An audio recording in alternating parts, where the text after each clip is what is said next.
दोस्तों नमस्कार। आज हम 70 बीपीसी पीटी के लिए साइंस सीरीज हम शुरू कर रहे हैं और मेरा मेंस का बैच तो चल ही रहा है और पीटी में भी बहुत सारे लोगों का पीटी नहीं हो रहा है। तो हम इस बार 105 क्वेश्चन के टारगेट लेकर चल रहे हैं। झूठ मूठ 110 115 का जो है रिस्क नहीं लेना है। कटअप से हम 15 क्वेश्चन ऊपर लेकर चल रहे हैं। 105 क्वेश्चन का टारगेट है कि हम जो मटेरियल देंगे और जो डिस्कशन करेंगे उससे 105 क्वेश्चन निश्चित रूप से लड़ेंगे। 105 क्वेश्चन अगर आप लोग इस कंटेंट को पूरा पढ़ लेंगे तो 105 क्वेश्चन जो है आपका जो है उससे आ जाएगा। 105 क्वेश्चन हम इसका चार्ज 2000 रुपये रखे हैं। और एक बात याद रखिएगा, इसी तरीके का वीडियो होगा, इसी तरह की डिस्कशन वीडियो और यही पीडीएफ होगा। उसका चार्ज 2000। जिसको अच्छा लगे वही ज्वाइन करे, जिसको अच्छा नहीं लगे वो ज्वाइन नहीं करे। बिल्कुल ज्वाइन नहीं करना है। बेशक मेरा बैच चले ना चले कोई फर्क नहीं पड़ता है। पैसा बर्बाद नहीं करना है, यह बात याद रखिएगा। अगर आप इससे संतुष्ट होंगे और आपको इच्छा हुआ कि नहीं हमको इसका पीडीएफ पढ़ना चाहिए, इसमें जो वीडियो 25 प्राइवेट हम करेंगे वो हमको देखना चाहिए। और इसमें हम टोटल 5 टेस्ट लेंगे, क्योंकि ज़्यादा टेस्ट लेना संभव नहीं है। मेरा मेन उद्देश्य है कि हम जो संक्षिप्त कंटेंट देंगे उससे 105 क्वेश्चन लड़ेगा और 5 टेस्ट लेंगे अनुभव के लिए, फुल टेस्ट। और इसी तरीके का हम लगभग जो है पीडीएफ देंगे 75 को। टोटल 75 पीडीएफ होगा सारा सेक्शन मिलाकर, जिसमें 105 क्वेश्चन में अगर हमको जो है बहुत ऐसा चीज को छोड़ना भी पड़ सकता है तो इसका 2000 चार्ज होगा, उसका पीडीएफ दिए जाएंगे। और यही इसी तरीके का वीडियो इसमें 25 को हम प्राइवेट करेंगे और बाकी यूट्यूब पर जो है हम ऐसे ही भेज देंगे और यही क्लास में ही भेजेंगे। तो जिनको अच्छा लगेगा वही ज्वाइन करेंगे और जब जोर जबरदस्ती नहीं है, याद रखिएगा। तो यह स्थिति है। तो हम अब चर्चा को आगे बढ़ाते हैं। अगर आप लोगों को जो है ज्वाइन करना है तो आप लोग ज्वाइन कर सकते हैं। डिस्क्रिप्शन में नंबर होगा, नंबर इसमें भी होगा। तो आइए अब हम चर्चा को आगे बढ़ाते हैं। हम चर्चा को आगे बढ़ाते हैं और सबसे पहले एंटीपायरेटिक्स क्या है यह जानना जरूरी है। एंटीपायरेटिक्स क्या है? तो वे एक पदार्थ है जो बुखार पर नियंत्रण पाने के काम में, जो बुखार पर जो है जार बुखार पर नियंत्रण जो है पाने में जो है काम आता है। अब इसका उदाहरण क्या है? एस्पिरिन एंटीपायरेटिक्स है, पैरासीटामोल एंटीपायरेटिक्स है, फिनासिटिक एंटीपायरेटिन है, क्रोसिन जो है एंटीपायरेटिक है, एनासिन एंटीपायरेटिक है, डिस्प्रिन जो है एंटीपायरेटिक है। बीपीसी की बड़ी फेवरेट टॉपिक्स है, इससे हमेशा क्वेश्चन आता है। एस्पिरिन पेट में जलयुक्त होकर क्या बनाता है? सिलसिलिक अम्ल बनाता है। क्या बनाता है? सिलसिलिक अम्ल। याद रखिएगा, एस्पिरिन पेट में जलयोजित होकर क्या बनाता है? सिलसिलिक अम्ल बनाता है। पीड़ाहारी जो है एंजेलिक क्या है? पीड़ाहारी। एनेल्जेसिक क्या है? तो वे पदार्थ है जो दर्द को कम करते हैं। इसमें दर्द को कम करने में जो प्रयोग आता है स्वापक नार्कोटिक्स है। यह नींद प्रभावित करके दर्द को जो नींद लगाता है, जैसे नशा लगाता है, जैसे अफीम, ओपियम में उपस्थित एल्काइड जो है मार्फिन और कोडीन। अब यानी अफीम में जो है मार्फिन और कोडीन जो है उपस्थित होता है, याद रखिएगा। और एक है प्रति मलेरिया के उदाहरण है। एंटी मलेरिया के उदाहरण क्या है? अब देखिए, कुनैन और क्लोरोक्विन एंटी मलेरिया के उदाहरण है। कुनैन और क्लोरोक्विन एंटी मलेरिया के उदाहरण है। यह क्या करता है? मलेरिया के उपचार में काम आता है। तो यह स्थिति है। तो हम लोग आगे जो चर्चा करेंगे। उसके बाद जो है अब हम देखेंगे कुनैन जो है कुनन और क्लोरोक्विन जो है प्रति मलेरिया के उदाहरण है, और यह जो है मलेरिया के उपचार में काम आता है। कुनन कहाँ से प्राप्त होता है? आप सबको पता है, सिनकोना के पेड़ से प्राप्त होता है। आप लोग जानते ही ना, सिनकोना के पेड़ से छाल से प्राप्त होता है, यह याद रखिएगा। सिनकोना के छाल से प्राप्त होता है। यह स्थिति है। अब हम लोग आगे देखेंगे।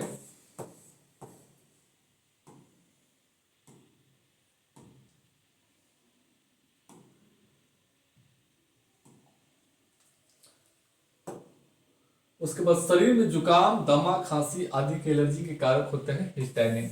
हिस्टैनिन के कारण क्या होता है कि शरीर में जुकाम, दमा, खांसी जो है के कारक जो है हिस्टैमिन होता है, याद रखिएगा।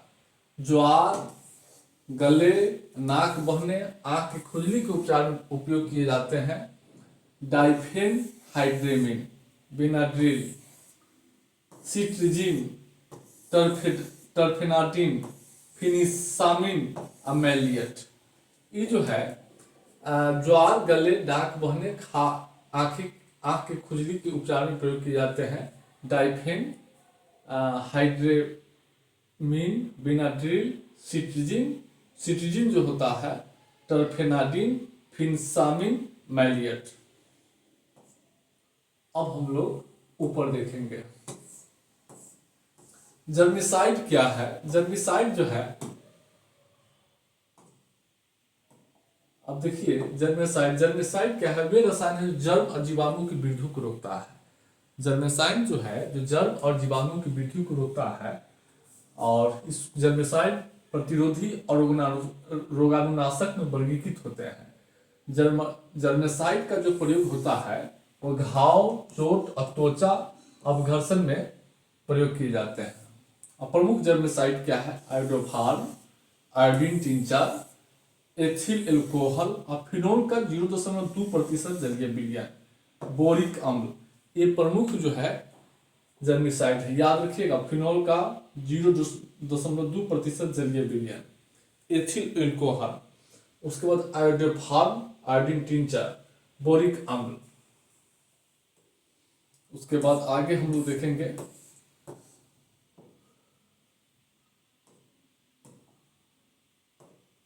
कुछ रंजक जर्मिसाइड जो है, कुछ जर्मिसाइड जो है रंजक प्रतिरोधी की तरह उपयोग किए जाते हैं। जैसे कुछ रंजक जो है प्रतिरोधी की तरह इस्तेमाल किए जाते हैं, जिसमें है मर्क्यूरोक्रोम, मेथिलीन ब्लू, आयोडीन का एथिल एल्कोहल में 2 से 3% विलयन।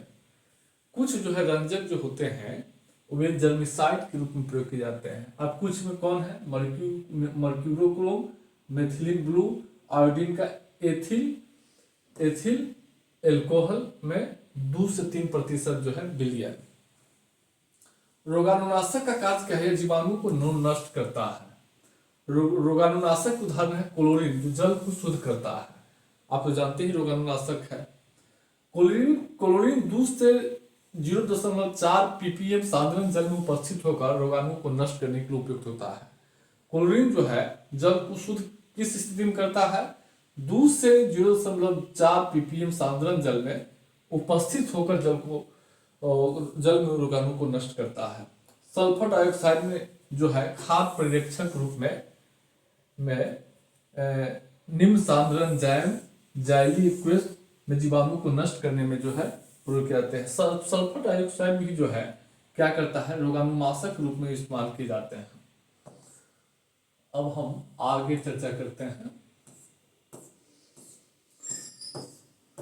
और सल्फर डाइऑक्साइड कमरों, ऑपरेशन थिएटर में घूमन के लिए इसका इस्तेमाल किए जाते हैं। जैसा कि आप जानते हैं घूमन के लिए इस्तेमाल किए जाते हैं ना सल्फर डाइऑक्साइड का जो है कमरों और ऑपरेशन थिएटर में घूमन के लिए इसके इस्तेमाल किए जाते हैं।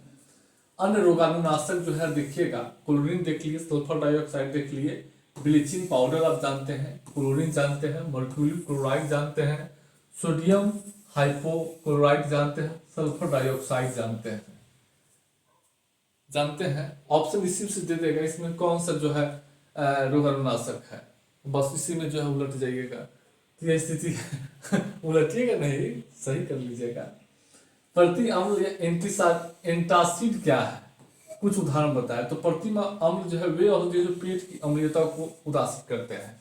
प्रति अम्ल जो है या एंटासिड क्या है, पेट की अम्लीयता को कम करता है। अब इसमें कौन कौन उसके उदाहरण है, सोडियम बाइकार्बोनेट, मैग्नीशियम हाइड्रोक्साइड के द्वारा पेट की अम्ल की अधिकता को उदासीन बनाने में जो काम आता है, जो है सोडियम बाइकार्बोनेट, मैग्नीशियम हाइड्रोक्साइड, ये स्थिति है। मिल्क ऑफ मैग्नीशिया में जो है मैग्नीशियम हाइड्रोक्साइड इनो लवण में सोडियम बाइकार्बोनेट होता है। और मिल्क ऑफ मैग्नीशिया में क्या होता है, मैग्नीशियम हाइड्रोक्साइड होता है। और इनो लवण में सोडियम बाइकार्बोनेट होता है। इसको याद रखना है। जो एंटासिड में प्रयोग किया जाता है, डाइजीन और जेलुसिल जैसे औषधि में भी मैग्नीशियम हाइड्रोक्साइड होता है। यानी डाइजीन और जेलुसिल जैसे औषधि में भी मैग्नीशियम डाइऑक्साइड होता है। मिल्क ऑफ मैग्नीशिया में भी मैग्नीशियम हाइड्रोक्साइड होता है, लेकिन इनो लवण में सोडियम बाइकार्बोनेट होता है। बस इसी को ध्यान में रखना है बारीकी से। अब हम ऊपर देखेंगे।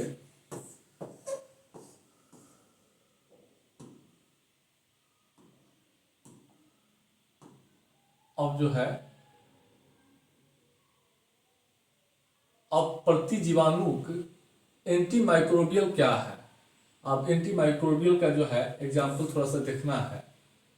और उसके बाद जो है एंटीमाइक्रोबियल क्या है, वे रसायन हैं जो शरीर में जीवाणु को नष्ट करते हैं, रोगी के शरीर को बहुत हानि नहीं पहुंचाते हैं। और एंटीमाइक्रोबियल में प्रतिजीवाणु का उदाहरण है सल्फा ड्रग, सल्फानिल एल्माइड, सल्फाडाइजिन। याद रखिएगा, प्रतिजीवाणु का उदाहरण है सल्फा ड्रग, सल्फानिल एमाइड और सल्फाडाइजिन। एंटीबायोटिक। अब देखिए, ट्रैंक्विलाइजर, हिप्नोटिक्स और निद्राकारी असमोहक क्या है। सब एक ही नाम है, ट्रैंक्विलाइजर व हिप्नोटिक्स। जो साइंस का जो टर्मोलॉजी होता है ना, कठिन टर्मोलॉजी है। एग्जाम में यही सब टर्मोलॉजी आता है तो लोगों को भयानक लगता है। हिप्नोटिक्स या निद्राकारी, इसका हिंदी है या अंग्रेजी है, क्या है, वे रसायन जो निद्राकारी और सम्मोहक, बेचैनी को कम करके व्यक्ति को शांतित बनाता है। इसमें क्या क्या है, ल्यूमिनेल, ट्रैंक्विलाइजर या हिप्नोटिक्स या निद्राकारी या सम्मोहक के उदाहरण क्या है, ल्यूमिनेल, सिकोनल, इक्विनोल, बारब्यूटिक। ल्यूमिनेल, सिकोनेल, यूकिनिल, बारब्यूटिक।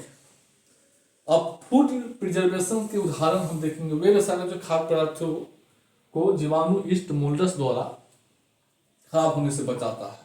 अब प्रमुख खाद्य पर्यवेक्षक कौन है, अब एक एक करके देखना है। नमक, शर्करा, चीनी। अब देखिए, प्रमुख खाद्य परीक्षक क्या है, नमक है। नमक जो है कच्चा मछली, बीन, मीट का परीक्षण जो किया जाता है। सब में मछली जो है नमक से परीक्षण बचाया जाता है। शर्करा के घोल से सेब, आम, आंवला, गाजर का परीक्षण किया जाता है। याद रखिएगा। चीनी, तेल, सिरका, सिट्रिकम, अचार, चटनी, मुरब्बा का परीक्षण। अब देखिए, चीनी से क्या होता है, चीनी से जो है तेल, सिरका, सिट्रिक अम्ल, अचार, चटनी, मुरब्बा का परीक्षण किया जाता है। तो यह नहीं, चीनी, तेल, सिरका, सिट्रिक अम्ल से, याद रखिएगा, सिट्रिक अम्ल से इसका परीक्षण किया जाता है। सोडियम बेंजोएट जो है क्या होता है, फलों के रसों, मृदु पेय रसों, मुरब्बे के परीक्षण में पानी में घुलनशील होता है। सोडियम बेंजोएट जो है एक परीक्षक है। इससे फलों के रसों को, जो ड्रिंक वाटर होता है उसको, मुरब्बे के परीक्षण में इसका इस्तेमाल किए जाते हैं। सोडियम मेटाबाइस्टाइस जो है जीवाणु ईस्ट मोल्डस की वृद्धि को रोकता है। यह पानी में घोलने पर सल्फ्यूरिक अम्ल जो है बनता है। उसके बाद हम लोग आगे चर्चा करेंगे।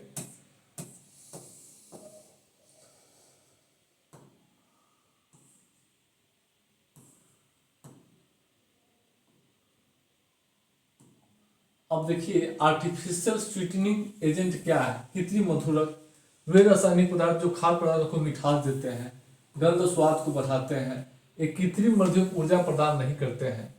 जो आर्टिफिशियल स्वीटनिंग जो होता है वह ऊर्जा प्रदान नहीं करता है, यह शरीर में अपवर्तित रूप से मूत्र के साथ उत्सर्जित हो जाते हैं। कृत्रिम मधुरक कौन कौन है? सैक्रिन है, यह जल में अघुलनशील होता है, यह शर्करा से 500 गुना अधिक मीठा होता है, यह शरीर में उपचारित नहीं होते हैं। स्पार्टेम जो है, स्पार्टिंग अम्ल और फेनिल एलानिन से प्राप्त किया जाता है, यह शर्करा से 100 गुना अधिक मीठा होता है। इसे शीतल पेय मृदु में उपयोग किया जाता है। शीतल पेय और मृदु में जो है स्पार्टेम का इस्तेमाल किया जाता है। यह शरीर में एमिनो अम्ल मेथनॉल में विघटित हो जाता है स्पार्टेम, याद रखिएगा। उसके बाद हम लोग आगे जो चर्चा करेंगे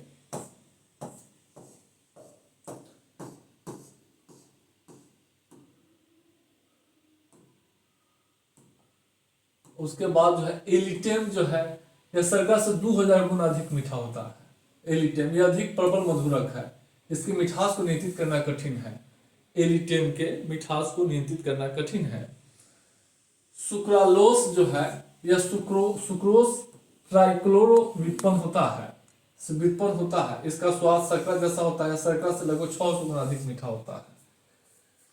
सुक्रालोस अप्रति ऑक्सीकारक क्या है यह देखना है। प्रति ऑक्सीकारक असंतृप्त वसा खाद्य तेलों के भंडारण करने पर खराब हो जाता है। जब प्रति ऑक्सीकारक को इन खाद्य पदार्थों में मिलाया जाता है तो उनका ऑक्सीकरण रोक देता है और खाद्य पदार्थों की आयु बढ़ता है। प्रति ऑक्सीकारक क्या है? ये खाद्य पदार्थों की आयु बढ़ाने में इस्तेमाल किए जाते हैं, याद रखिएगा। खाद्य पदार्थों की आयु को बढ़ाने में इसमें इस्तेमाल किए जाते हैं। कुछ प्रतिऑक्सीकारक में ब्यूटाइलेटेड हाइड्रॉक्सीटाइलूल, ब्यूटाइलेटेड हाइड्रोक्सी एनिसोल, उसके बाद जो है सल्फर डाइऑक्साइड और सल्फाइड जो है इस्तेमाल किए जाते हैं। तो यह स्थिति है। तो इसी तरीके से जो है सबको जो है कवर करना पड़ेगा और देख लीजिएगा। अच्छा लगेगा तो आप लोग ज्वाइन कीजिएगा, तो वीडियो अपना देखते रहिएगा, है ना।